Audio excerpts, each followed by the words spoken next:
And so today we're going to learn about Pownal and how it came to be. Now, like I said before, I put this talk together with children in mind. So what I'm going to ask all of you is to connect to that inner child and bring it out, okay?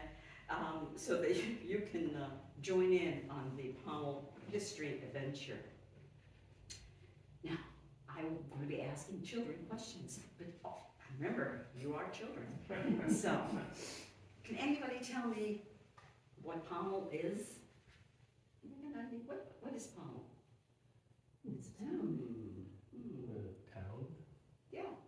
It's the town we're in right now, right here. It's where most of us live. Do you think it looked like it does now?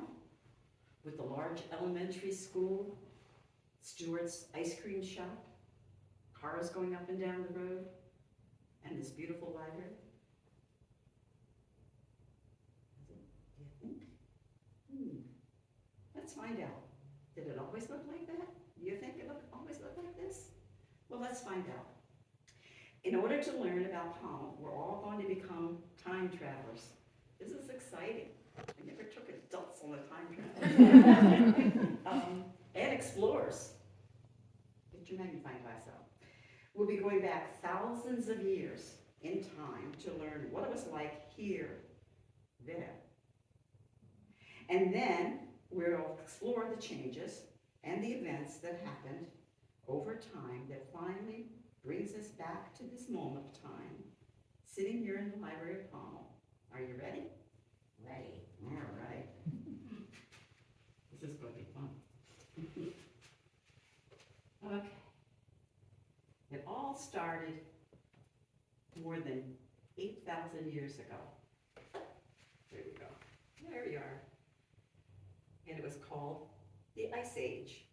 Can you all see that? Mm-hmm. Yes. What we know is Pownal was covered with sheets of ice.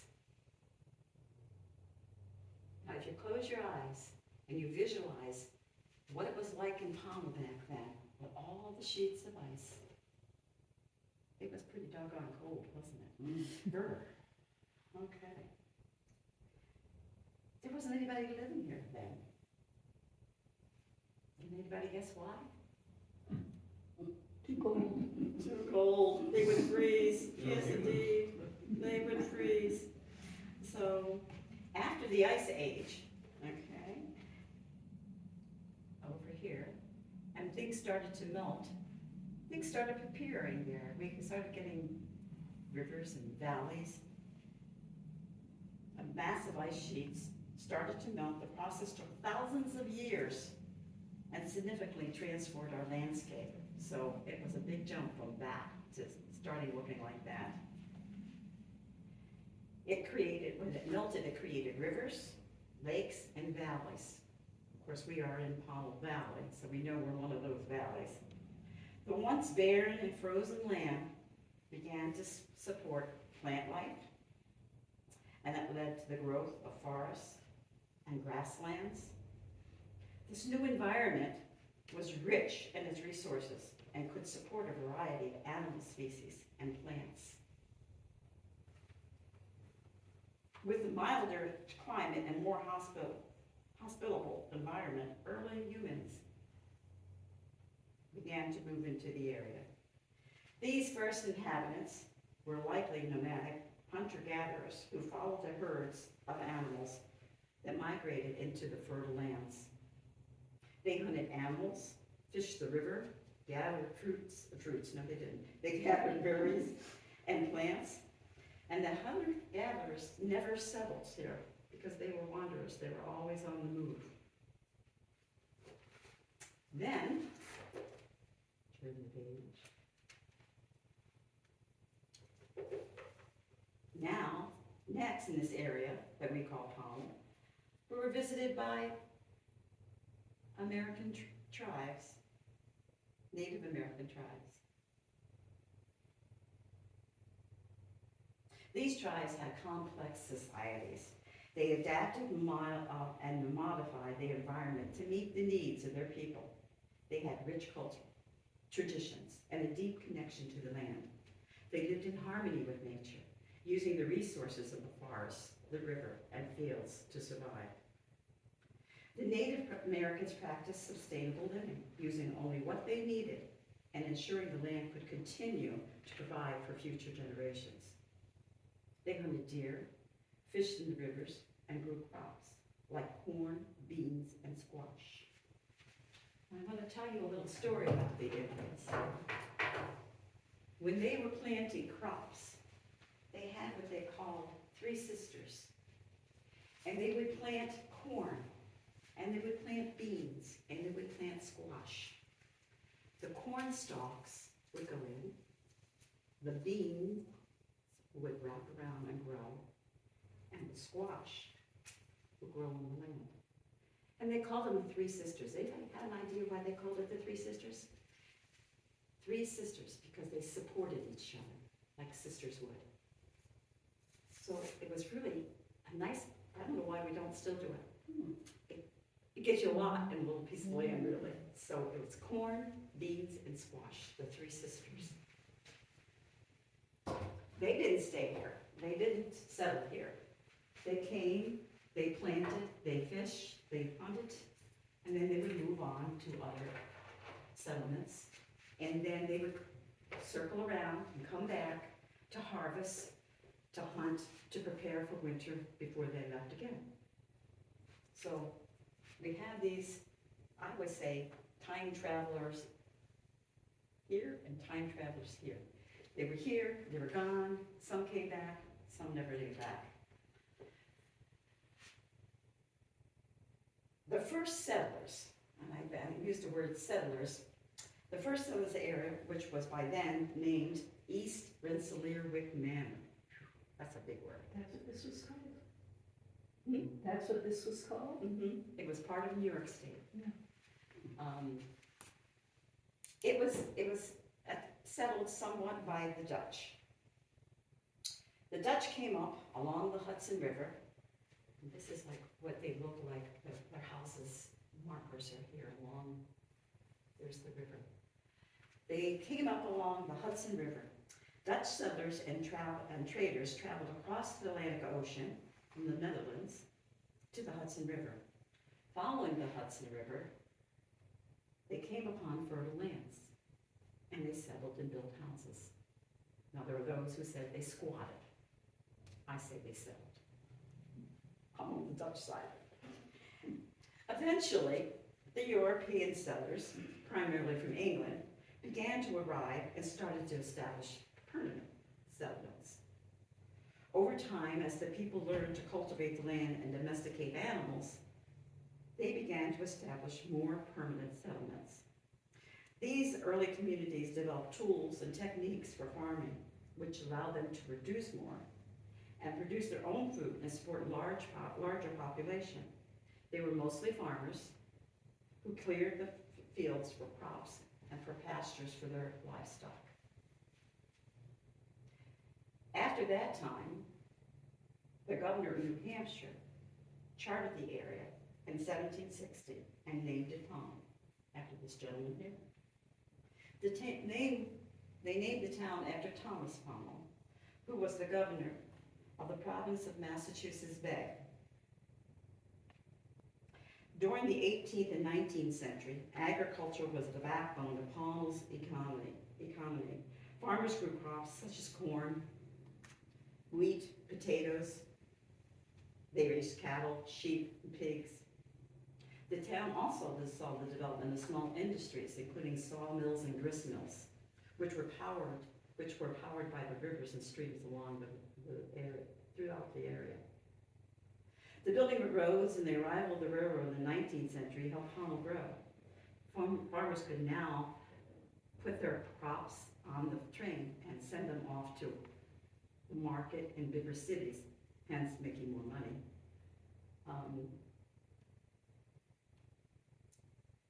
And also, the trains brought in people from other areas who came here for the fresh air and for our scenery. I hope you all enjoy our views. They were better back then.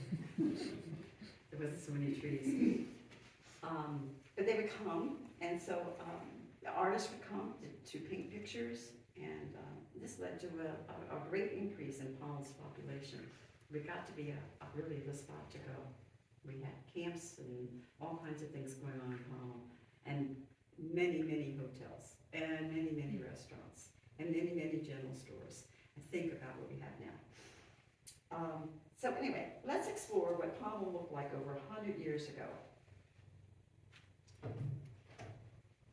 Now, Pownal is made up of 4 sections.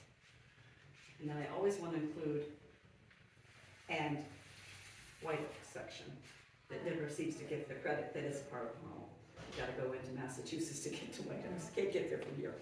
But anyway, so let's look at what it looked like over 100 years ago. Not the White Oak Service in Pownal. Oh, that's right, that way over, yes.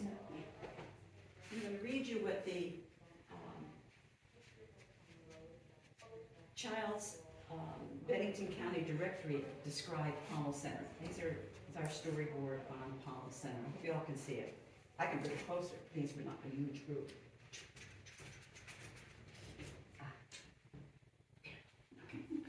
Got my glasses on so I can read. Pownal Center, as its name implies, is situated near the center of the town. It has a post office, 1 store, Union Church, town hall, blacksmith shop. It also has a cemetery, a school, and a hotel tavern. The cemetery contains headstones dating back to the Revolutionary War. The first electric trolley car went through Pownal Center in June 1907. There is scarcely a point in the vicinity that you could not find a view to charm an artistic eye. We have what we all call Center Street, was called County Road then. It came up, came through, and this was what connected Williamstown to Bennington, this road here. I think you're all familiar with that road that comes in. It doesn't come in anymore, it's blocked off.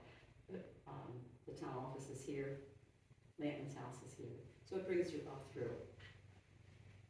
The Union Church, I think everybody knows where the Union Church sits. It's now called the Community Church. The Union Church was sustained by the Baptists and the Methodists. The two, I don't know if everybody knows that, but the 2 religious groups used that church until there was a little bit of a falling out and the Methodists went out their own. But that's another story. Children were supposed to hear that. I just gave that to you guys. Anyway, and the first civil pastor was Pastor Gardner. The present church was erected in 1849 at the cost of $2,875. And then there was, but it's kind of still there, it's the Mr. Martin's store and tea room, and the Red Door is behind it. Do you remember ever, the Red Door Motels, anybody know about that? Mm. It was a motel, and if you go up to Pownal Center, and you go to the corner where you take a left to go to the town office, right there was Martin's store on the right. Which later was an ice cream store? It was an ice cream store in more recent times, yes. But it was called a Red Door because it had cabins all behind it. Yes. And each cabin had a red door. Makes sense to me. They never painted it just red.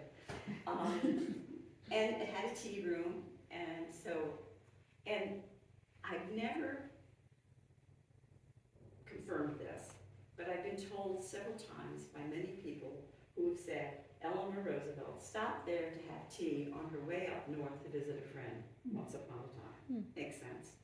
So we're going to say Eleanor had tea there. And then over where the elementary school, right where the road starts to go down into elementary school, stood the Munson Tavern. Timothy Munson built that tavern. It obviously no longer stands there, but it was quite the place. I mean, you look at these buildings, these old buildings, and the architect, and all, it just fascinates me. And then this is the Pownal Center. This was used for the trolley sign, and that was the highest elevation as you're going up the hill, which is connected with this here. You can just barely see it. That's the powerhouse that obviously powered the trolley, but So that's the Pownal Center, and it has a stop number here, because anybody's ever taken a bus anyplace, you know, or even a train now, you know, they'll say coming into such and such station, whatever, you know, time to get off if you're going to go to wherever. So that's the number. And then I'm sure we're all familiar with our views. I can't stop talking about our views because I'm still in awe. As many years as I lived here, I'm still in awe when I drive down Route 7 and I see the greens in the spring and I see the colors in the fall and I see the snow. But anyway, that picture, that peaceful valley picture has been used so many times for so many publications. This is the Vermont Life, but we were on the United Nations Bulletin. Saturday Evening Post. We as in Pownal have been on so many pieces of literature and what have you as a sign of peace. I hope we still have it. And then this is one of our magnificent views. This is up looking down Old Route 7, Burrington Road on down. And I think the description is pretty classy here. Let's see, it says, this charming view includes a stunning old English-style barn overlooking working farms and meadowland. And we're looking down towards the Peckham Farm. And we all know how great that farm was. And then there's the one-room schoolhouse at Pownal Center. Now, all 8 grades were stuffed in there. I don't know. And now the schoolhouse is part of the town office complex, yes. So the Historical Society played a major role in saving it and getting it. This is where all those great years came. I'd still be a redhead if it wasn't for that school. So anyway, yes, so that school's fantastic. It was built in 1812, and when we first took possession of it, we were just so pleased with the tin ceilings, the beautiful floors. Oh my gosh, the beautiful floors. And they came up. If you haven't been into the new town office into the school, you gotta just step in and look at that floor. They don't make those floors like that anymore. Engineer wood, blah, blah, blah, blah. Anyway, love that. So now, explorers, let's go zipping down the road, across the highway, and we'll get to East Pownal. Now, East Pownal has a little history of itself. East Pownal, we say the village of Pownal, we say the village of North Pownal, we say the village of Pownal Center Village. Okay, but when we say East Pownal, we say East Pownal. Because there really wasn't a downtown or a village there, you know? So I always feel like, oh, I'm going to add a word to that. I'm going to call it a village, but it's, you know, I guess it doesn't classify. It's situated east of the village of Pownal Center. It's not a village itself. At the foot of the Green Mountain Range. In the late 1800s, it was primarily a farming community with sawmills scattered throughout. It was home, I think that explained Camp Catterscope. You all know about Barber Pond? Okay. Barber Pond had a history of being Camp Catterscope for many years. And it was from, I think it was like are they gonna tell me? It was like 1920s to 1940 something. It was right before the war started. It was a boys' camp. Mr. Lewis started it for boys. His wife had one upstate a little further for girls. It was from the YMCA out of Albany, I think it was the start. So I don't think, and I have not proven this comment, I don't think too many, or if any, Pownal people went to that Camp Catterscope. It was more for the city boys to come in. I guess they didn't have to. They were here. They had all the fun and, you know, didn't have to go home. I mean, go away from home. So it was at Barber's Pond? That was Barber's Pond, yeah. And they had archery, they had boxing, they had first aid, they had tennis. I don't think there was anything they didn't have. They had a doctor, they had a nurse, they were very patriotic, they did the flag, they were religious, you know, they had their quiet time. And so it was really great. And if you look here, they used old war tents to house the boys. The older boys and the camp counselors had a little bit of a cabin. I've always heard that Barbers Pond was a man-made pond. Do you know if that's true? I'm sure that, I'm not sure if that's true, but I think it probably is. I have not read that, you know, officially. I think it probably is because, you know, we have so many streams and all you had to do was, you know, dam it up and, yeah, and you had it. And of course that was the Barber area. That's why it's Barber Pond. So I'm sure that somebody thought, why not, you know? So. And then we have the Amadon Farm that's also in East Pownal. And we have the Valley Brook Poultry Farm. Now, how many people of you remember Peaceful Valley Restaurant? Up on Route 7. They had fresh chicken. Now you know why they had fresh chicken. It came right off of their farm that morning. That was really, I guess, a big thing. It was gone before we got here, but I've heard some wonderful things about that. Uncle Andy's Crozier's their maple sugaring, and he was chosen the best quality maple syrup at the Vermont Farm Show in 1958 and 1963. And then this is the big house on South Street Road, still part of Pownal. The last person that I know that lived there was Jean Overstreet, a wonderful, wonderful person. And then we have a picture here, looking out, this is a sketch, looking out at the Quimby homestead. And this is the map of Barber Pond and the whole area there.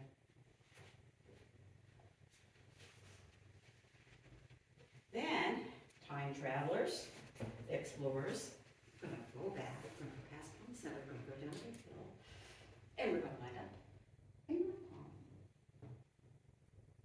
Now they describe North Pownal as a post village. And I remember always asking the kids, what do you think they meant by post village? It's because they had a post office. So there were post villages. Now we have, I think the one in North Pownal is still there, right? Yeah. We have the North Pownal Post Office and the Pownal Post Office. But there was one in Pownal Center. I mean, we had post offices everywhere. And let's see, it contained a post office, 3 stores, 1 hotel, 1 church, which was the Congregational Church. This is in 1880, so it must have been prior to the Catholic Church being there, Our Lady of Lourdes. 2 blacksmith shops, 1 wagon shop, 1 saloon, I guess they didn't call it a tavern at that time, and a grist and sawmill. The population in 1880 was about 60. I think we kind of passed that a little bit. It contained a Good Templars Lodge, which was organized in 1867, and one of the oldest working lodges in the state. What's a lodge? Is that a Masonic thing? Yes, Oh, okay. Templars, yeah. The North Pownal Manufacturing Company had been conducting business there since 1876, and that was by the Houghtons. They also owned mills along the river. And this is kind of fun. They had 16,000 spindles. Their annual manufacture of cotton cloth is about 5 million yards, using about 1 million pounds of cotton. The factory is on the Hoosic River, which we all know where it was, right? It eventually became the spot where the tannery was, and now it's just a beautiful spot. North Pownal Sawmill is on the Hoosic River, was then, and it cuts about 30,000 feet of lumber annually. And Mr. McCumber also runs the grist mill, which is located at the same place, and the mill has 2 runs of stones. So where was I that? don't know what that means. Where was the sawmill? Was right next to where the sawmill and the grist mill were near North Pownal Cotton Mill. they were all using They were all using the same. the set of same, records. yeah. And then this is the, this is the other places that were there at the time. Anyway, this is another beautiful view of Pownal that shows Cedar Hill Farms, right? Cedar Hill Farms. This is Cedar Hill Farms in the wintertime. That belonged to Abram Cook and Gardner. Gardner's was a old family name, well, Pownal. And the farm was considered one of the best cultivated farms in the area. The Tubbs, how many people been to the Tubbs? You can't be from Pownal unless you've been to the Tubbs. The Indians knew about that. I think the Indians were the first, I shouldn't say Indians, the Native Americans knew about that. Although it says here the Indians knew. It was before we had to change Dating our yourself. Yeah. What are the Tubbs? It's in North Pownal. What are they? They are, over the years, the water has swirled around so much down there that they've made these formations that like, you could sit in them like it's a tub. Oh, cool. And it is Let's cool. go. It's very cool on a hot day. You just sit in Well, there, afterwards. and you sit in there, and we've got some wonderful pictures showing different people. I mean, people would go there. Back in the day, people would dress to the nines just to go to the tubs. So you have pictures, dapper men with the hat and the cane, and the women dresses, and picnic baskets, and the whole nine yards. And in the sixties, they wore nothing at all. That's right. So there you go, I would know. You told me that, I already know. So, and then in North Pownal, right where the mill, right beginning of the mill, you can see the North Pownal covered bridge. That's another gem that we had. I wish we had kept some of those. Is what we now, I still refer to as Ben Powell's store. That'll always be Ben Powell's store. It was a country store. If Ben didn't have it, you didn't need it. That's the way it was. He had everything in there. You'd take something in and say, I need, and he'd go in the back room, and it was a mess back there, but he knew exactly where everything was. And he would help you out. Heart of gold. When I had the preschool daycare center, he would come. He was late 80s, maybe early 90s. He would come, and it didn't matter if it was snowing or what happened. He would come every Tuesday, drive down a horrible hill to get there to read to the children. We all loved that. What a good man. So, then we have the North Pownal School. Oh, wait a minute, let's back up. We have the North Pownal Railroad Station. We had some beautiful railroad stations. I wish I was back there, I guess. I'm not going to time travel myself. We had two beautiful railroad stations. We had one here, we had the one in North Pownal. And we did have a lot of traffic. It says North Pownal Station where many passenger trains came through each day. The end of an era came in the late 1940s. Passenger service ended almost a century after it began. And there's the North Pownal School, which was absolutely fantastic. I was allowed to take a tour of that before it was demolished. And it was heartbreaking. Talk about beautiful floors, talk about a magnificent stage, the wainscoting. It was just, I couldn't believe it. I wanted to stand outside and pick it. But it disappeared. So, and then there's this picture here, and you all can look at these afterwards. I'm just kind of going through them. I would have talked like a child a little bit more on this, so I'm trying to bring it up to an adult later. Along the Hoosic, in this 1880s and 1890s, there were 12 passenger trains. 12, got that? 12 passenger trains a day. That's how many people were coming through Pownal. Like this one, you can see it coming around and heading east. 5 of the 12 went east and 7 went west. So there you go. Make sure you get on the right train and get off the right stop. Now we have the Whipple Tea Barn. North Pownal, right on the corner of 346 and North Pownal Road or Dark Woods Road or whatever they call it now. Mr. Whipple was very very instrumental in Our Lady of Lourdes Church being built. He gave back to his community. But they had, obviously, tea. See, people were saying, when I saw the kids, why did people drink tea all the time? Well, we remember, they came from England, most of them, right? So we started something. I kind of wish we still had that 3 o'clock after tea. I still have tea. I could do it. So, and then we have, this is a beautiful painting by Frank Howard. What was the tannery, the last thing we know about was the tannery, but it was a cotton mill. That Addie Card, you all remember Addie Card and child labor and what have you. It all started there. The whole Addie Card and the stamp and what have you. And this was a hard one to see, but this is the covered bridge, and we had many. Do you remember how many covered bridges we had? We had more than people think, and I can't remember. Yeah, I don't remember. No, we did. But there was more than you thought. I mean, 12 jumps to Yeah, I was my thinking, mind. I but- felt it, Wow. yeah, because there was covered bridges here and covered bridges, it was just Yeah. amazing. We only remember the big ones there, but anyway.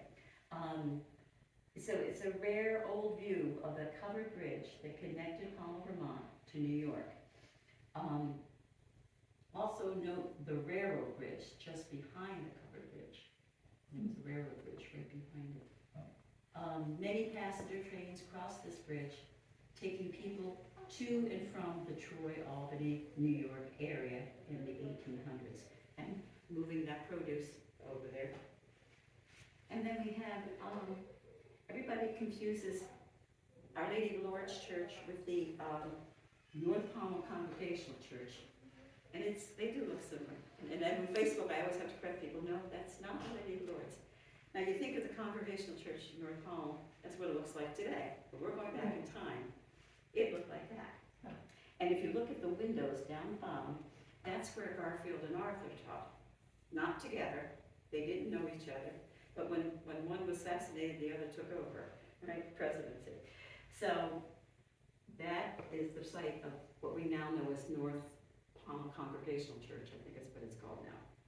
Our Lady of Lourdes is now private owned, further south, I guess you call it. So that's a wooden structure. Yes. And so it burned and they rebuilt it as a Whatever they call stucco that. stone Yeah. structure. Go figure. Yeah. Probably economy, it was cheaper that way. And now, let's see, let me make sure I haven't lost you all. Okay. Alright. And then there's the village of Pownal. The place that we adopted, called home. Okay, and they say, Pownal is a post village, lo and behold. It's situated on the Hoosic River in the south part of town. It contains churches, Methodist and Baptist, 2 hotels, 4 stores. The Lincoln Carriage Manufacturing Company was right across the street on, would you believe, I think they still call it Lincoln Street. They made beautiful carriages. I did a whole report on them. They didn't, we think good. They did luxurious carriages, beautiful. Yeah. Are we in Pownal now? We're in Yes. Pownal now. Okay. I see, time travel and explore. Trying to figure out how. We are, and here we are. And then of course we have the mill over here that employed quite a few people. The first settlement in town was as far back as 1724. That's when the Dutch settlers came, a small number of Dutch settlers without titles.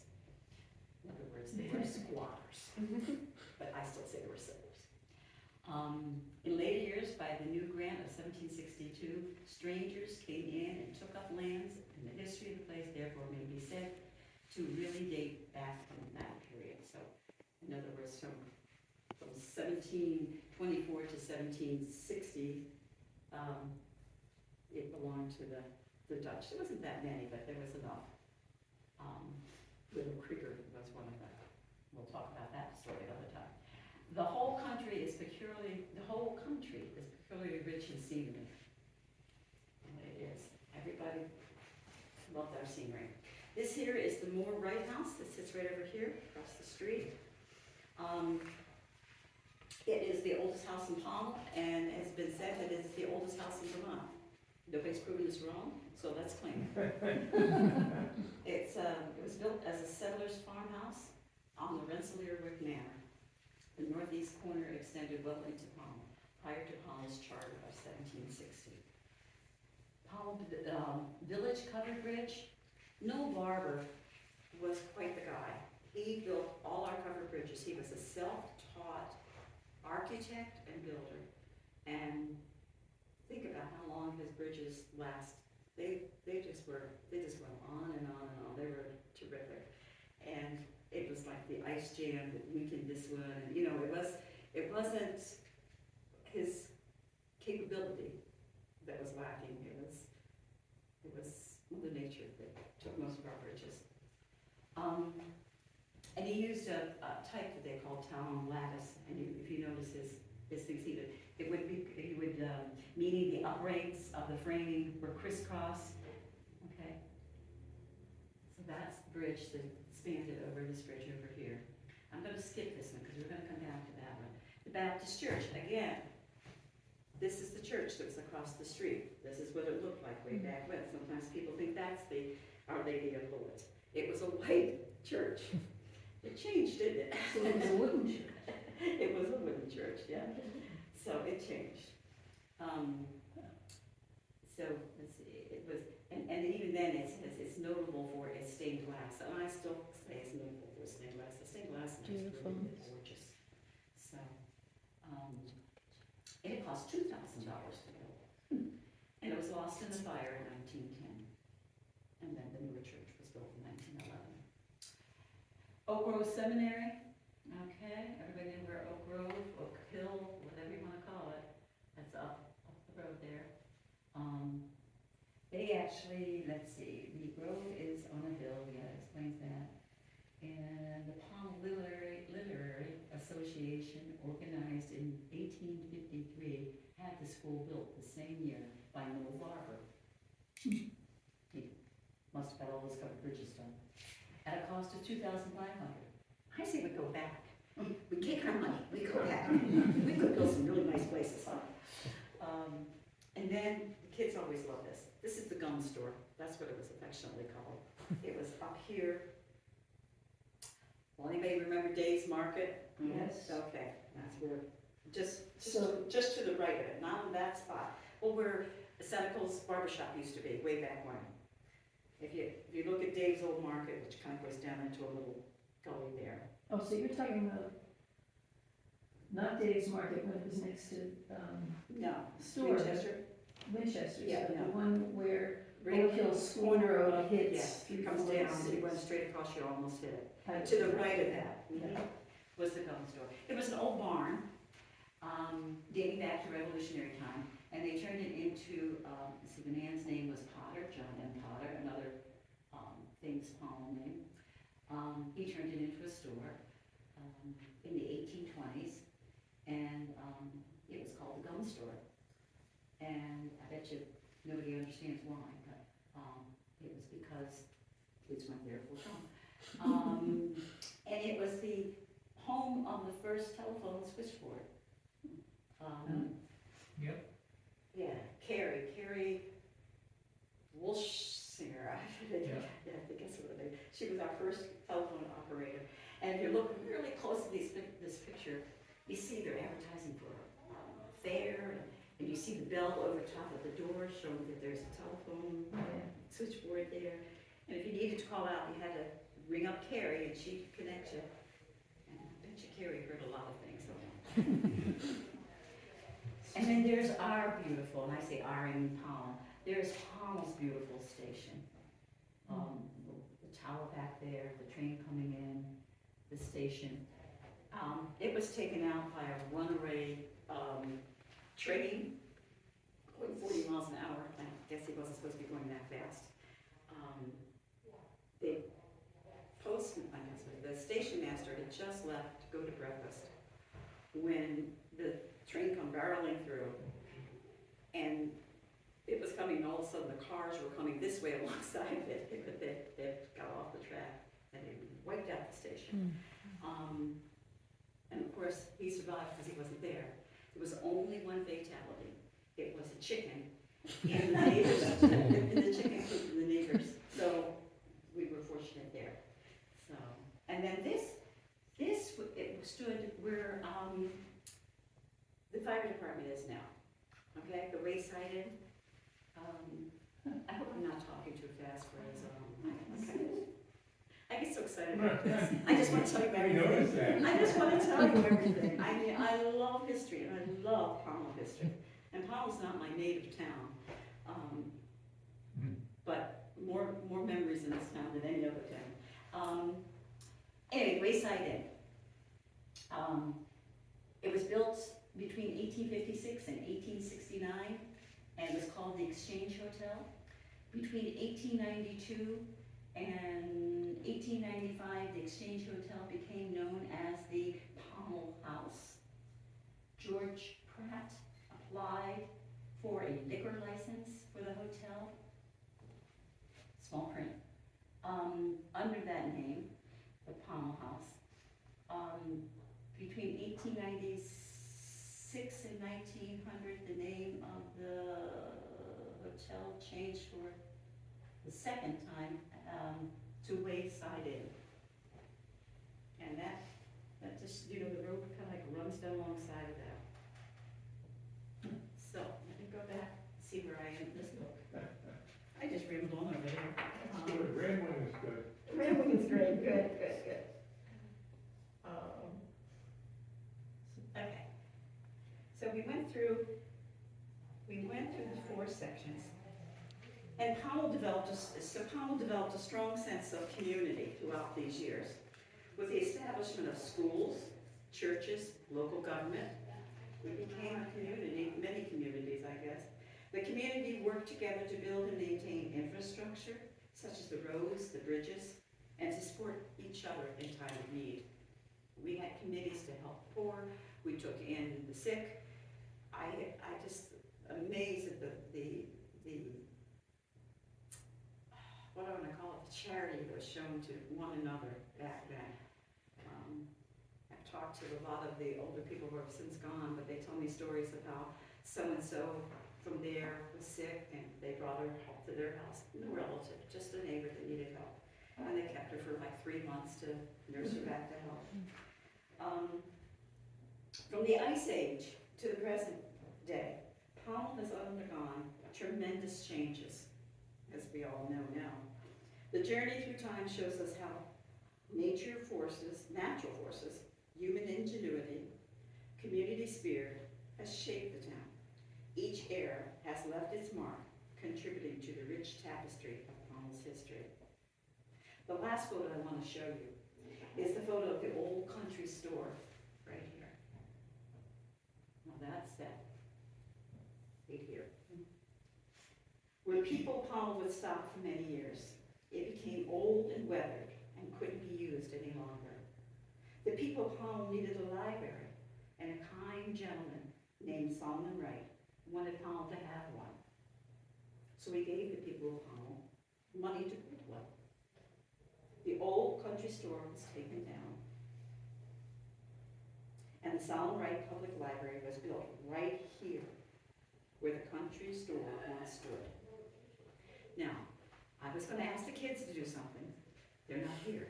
So I'm going to ask us childlike people to do this for me. I'm going to ask on the count of 3 that we all say, "Thank you, Solomon," for this library. 1, 2, 3. Thank you, Solomon. That's good. He heard that. So we're all back here where we started, when we started off on our time travel and our exploring. I hope it was a fun trip through the time, and I hope you enjoyed being children again and going on the time travel and exploring with me. And thank you for being my travel buddies. And I have a gift for you. I just love this. This is going to be something that you're going to put in your family trees and histories. You are now official Pownal History, time traveler and explorer. It says, I traveled back in time and I explored Pownal's history.